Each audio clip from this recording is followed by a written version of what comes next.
Hello mga kamamshi at mga kadati natin dyan. Good morning po sa inyong lahat. Nandito po ako para po i-share ko lang po yung aking naranasan nakaraan mga ilang araw kung paano ko po nai-unlock po yung in-stream ads natin dyan. May mga nagtatanong kasi kung paano daw ang bilis kasi totoo lang parang 4 days ko lang nagawa na nai-unlock yung 60,000 minutes natin dyan. Dahil po yan ay sa ating siyempre suporta ng ating mga ka-reels, ka-video, ating mga followers, ating mga friends siyempre. Kung wala sa mga yan ay walang mangyayaring pag-unlock po. At siyempre bago po tayo magpatuloy, papasalamat ako sa ating mga supporter lalo na ang ating mga pamilya. Siyempre, Kai, maraming salamat sa sombrero at sa mga pa-t-shirt, oh. Kasi kakauwi lang ng aking mother mula sa Dubai. Shoutout sa iyo, Mama Glo. Mga pasalubong, maraming salamat sa iyo. Sila rin daw.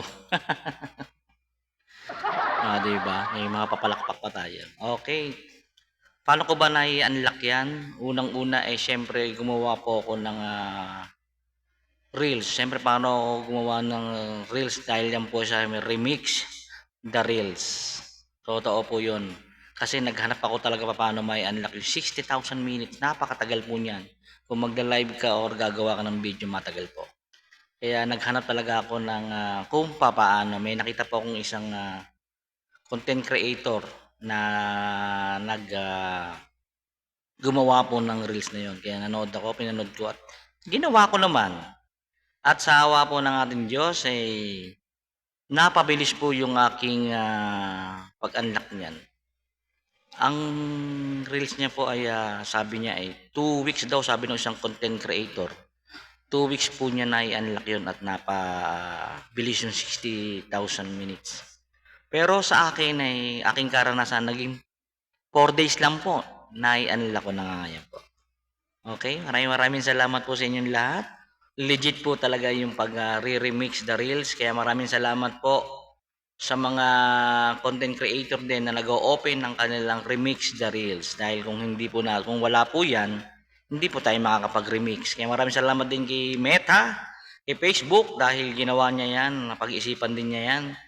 At tayo ay nabigyan ng pagkakataon na makapag-remix ng mga reels ng mga ibang content creator na tayo ay pinayagan.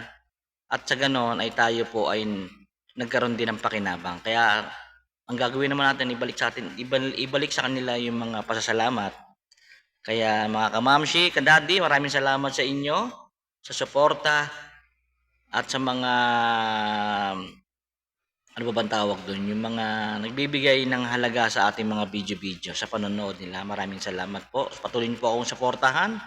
Lalo na yung mga siyempre yung mga ads natin diyan po tayo kikita. Kaya hanggang sa dulo po panoorin po natin yung mga ads natin. Ganoon din po ginagawa ko sa inyo, rest back lang. Kaya maraming salamat.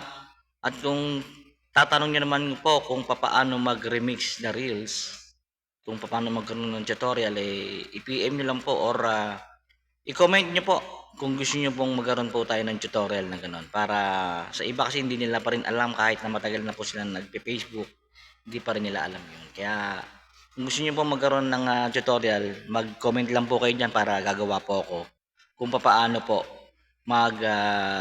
gumawa or paano po mag-remix na reels para mapabilis din po ang inyong pag-unlock sa in-stream ads. Maraming salamat po. God bless you all. To God be the glory. Kung wala po kayo, wala rin po ang ating wala pong pasasalamat, siyempre, di ba? Kaya thank you, mamamshi, kadadi, sa mga supporters natin yan, pamilya, friends, kaibigan, ka-followers, mga masisipag, mga nagpupunta sa ating mga video, maraming salamat po sa inyo. God bless you all. Ganito lang po. Bye-bye.